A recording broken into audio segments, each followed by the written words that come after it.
Non mi sono mai definito come un fan di questa serie. Ho seguito tutte le stagioni fin dalla sua uscita, ma l'ho sempre fatto in modo abbastanza blando, senza particolare interesse. Non rientravo assolutamente tra il grandissimo numero di persone che aspettava trepidante questa quarta parte, e devo ammettere di esserci rimasto male. L'ultima stagione di Stranger Things mi ha travolto come un treno. Bellissima, a mani basse la migliore dell'intera serie. E non venitemi a dire cose tipo no, ma a me piaceva di più la prima, no, ma la terza è meglio, gni gni gni gni gni.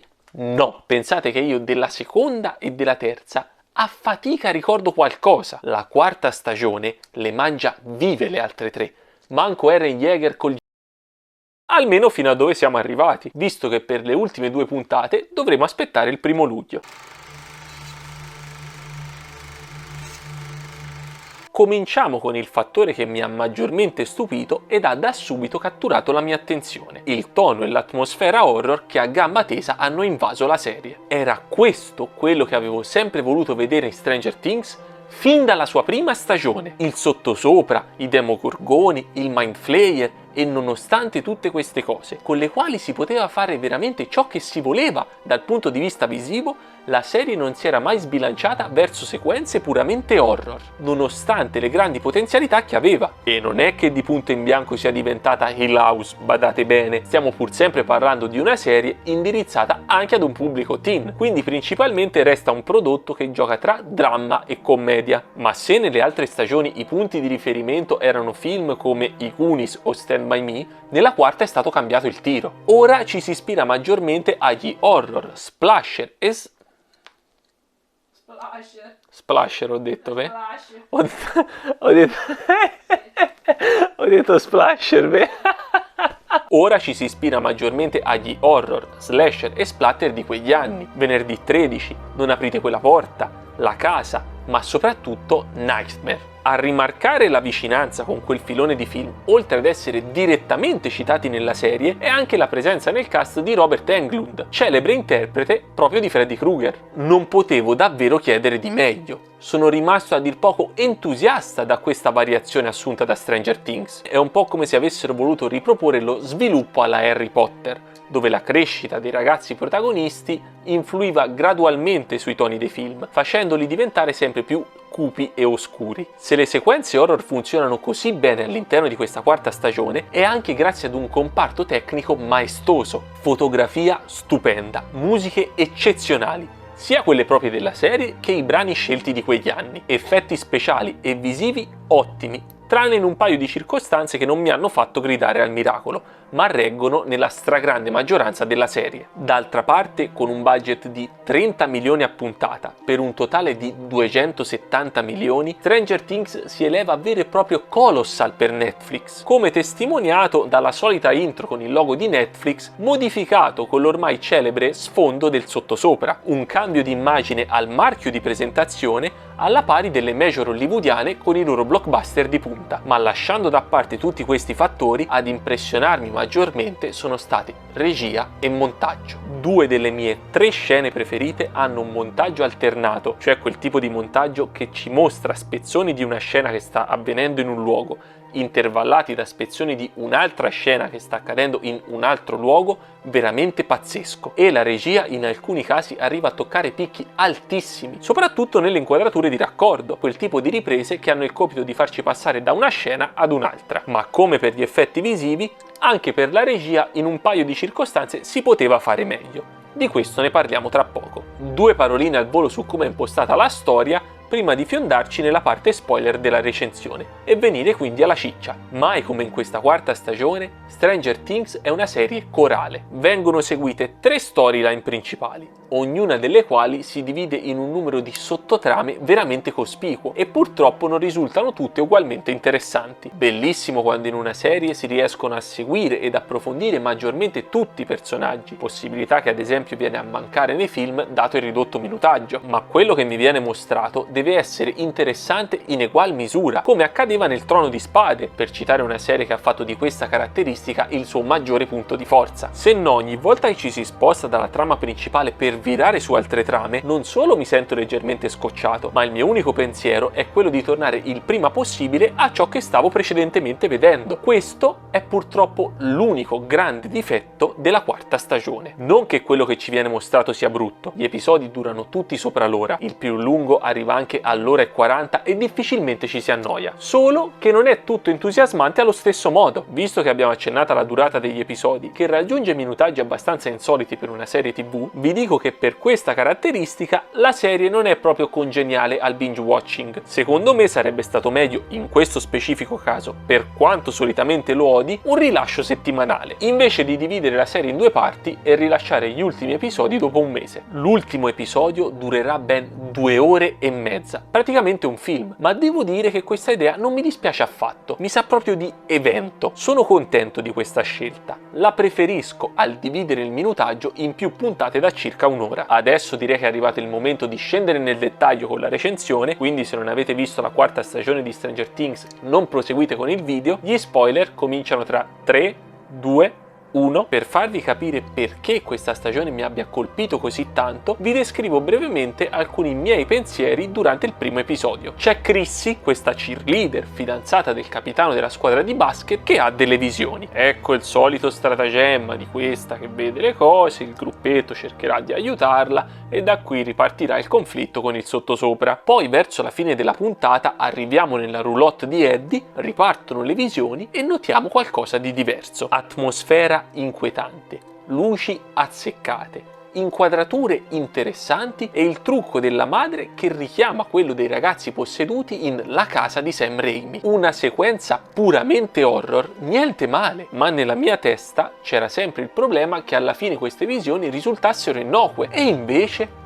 una morte violenta, inaspettata e visivamente scioccante. Mi ha ricordato una sequenza presente nel Suspiria di Guadagnino. Chi ha visto quel film avrà sicuramente capito a cosa io mi stia riferendo. Non me l'aspettavo proprio e ne sono rimasto entusiasta. Non potevo immaginare modo migliore per chiudere il primo episodio, anche perché il personaggio di Chrissy ci era stato ben presentato. Erano già state disposte le basi per far crescere un rapporto tra lei e Eddie, quindi non pensavo assolutamente venisse fatta fuori così presto. Ma se c'è una cosa che i Duffer Brothers, creatori della serie, sanno fare al meglio, come ci è stato più volte mostrato in Stranger Things, è presentare i nuovi personaggi, inclusa la cosiddetta carne da macello, come Chrissy e Fred Benson, il reporter che si muove con Nancy, perché sono perfettamente consapevoli di ciò che piace al pubblico e di quello che vuole vedere. Non è assolutamente un caso che tanti dei nuovi personaggi presentati nel corso delle stagioni piacciono e siano rimasti impressi negli spettatori. Max,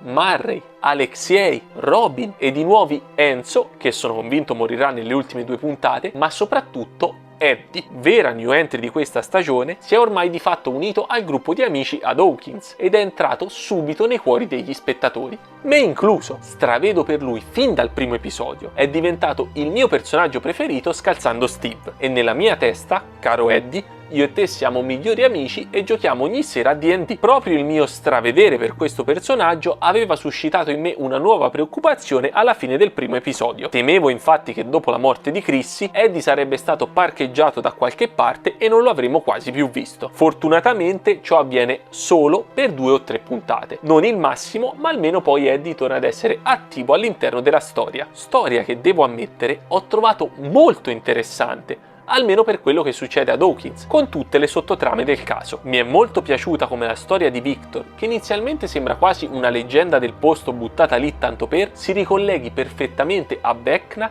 ed abbia un'importanza fondamentale per tutto Stranger Things. Indagine sul passato di Victor che viene condotta da Nancy e Robin, altra azzeccatissima coppia della serie. Accoppiare al meglio i personaggi è un'altra grande abilità dei Duffer Brothers. Basti pensare ad esempio a Steve e Dustin o Steve e Robin. Vecna, il villain di questa stagione, è indubbiamente un altro punto sul quale è stato fatto centro. Personalmente non mi fa impazzire dal punto di vista estetico, ma ciò che ho trovato eccezionale è stato il suo background, il modus operandi, le motivazioni, ma soprattutto il modo in cui questo personaggio ci è stato gradualmente introdotto lasciandoci qui e là indizi che ci potessero far capire chi realmente era. Penso tutti avessimo capito che il biondo nei ricordi di 11 aveva qualcosa che non andava e poteva trattarsi di uno, per poi stupirci con quel colpo di scena finale. L'ultima mezz'ora del 7° episodio è veramente pazzesca, con quel montaggio alternato che ci mostra i ricordi del massacro nel laboratorio e Nancy che si inoltra nella psiche di Vecna, fino ad arrivare all'esilio di uno nel sottosopra e alla sua trasformazione, una delle mie scene preferite in assoluto. Restano da capire un po' di cose. Sono dell'idea che il sottosopra già esistesse e non sia stato creato da 11, ma sono altrettanto convinto che questo mondo parallelo, così come lo conosciamo, si sia plasmato intorno ad uno, esattamente come lui ed i suoi poteri sono stati assorbiti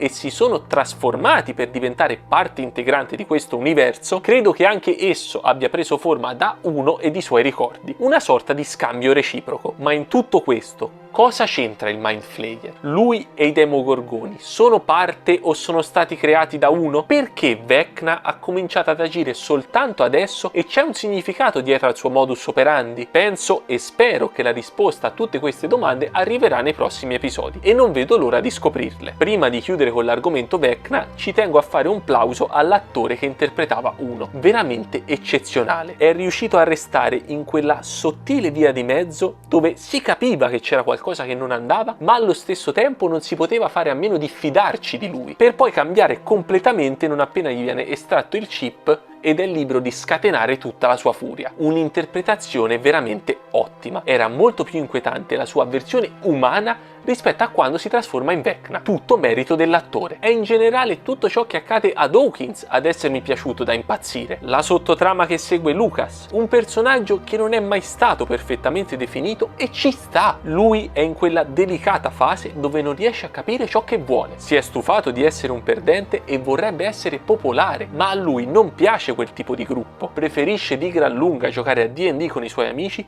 e questo suo conflitto interiore è ben mostrato nella serie. Lo stesso gruppo dei popolari giocatori di basket che dà vita ad una vera e propria caccia all'uomo nella città contro Eddie ed i membri dell'Hellfire Club. Persecuzione contro i giocatori di questo famoso gioco da tavola che prende spunto da vicende realmente accadute e che ha un riflesso di attualità nella demonizzazione dei videogiochi, argomento che ritorna puntualmente di moda in qualche telegiornale, chissà per quale motivo. La sequenza nel primo episodio con la partita di basket giocata in contemporanea alla partita di D&D è qualcosa di incredibile. Ti comunica tantissimo e normalizza, come è giusto che sia, la passione per un gioco di qualunque si tratti di un gruppo di ragazzi. A mani basse, una delle mie scene preferite. Per non parlare poi del quarto episodio, interamente dedicato a Max, dove questo personaggio emerge alla grandissima. Inutile dire che la scena della fuga dal sottosopra con la canzone Running Up That Hill sia un'altra delle mie preferite, anche se devo dire che il cambio di atmosfera davanti alla tomba di Billy da commovente ad inquietante poteva essere giostrato in maniera migliore. Si sapeva benissimo che il cattivo sarebbe arrivato in quel momento, almeno rendete la scena inquietante come Dio comanda. L'inizio di quella sequenza non mi ha soddisfatto, ma poi si è ripresa alla grandissima. Se tutte queste cose risultano entusiasmanti,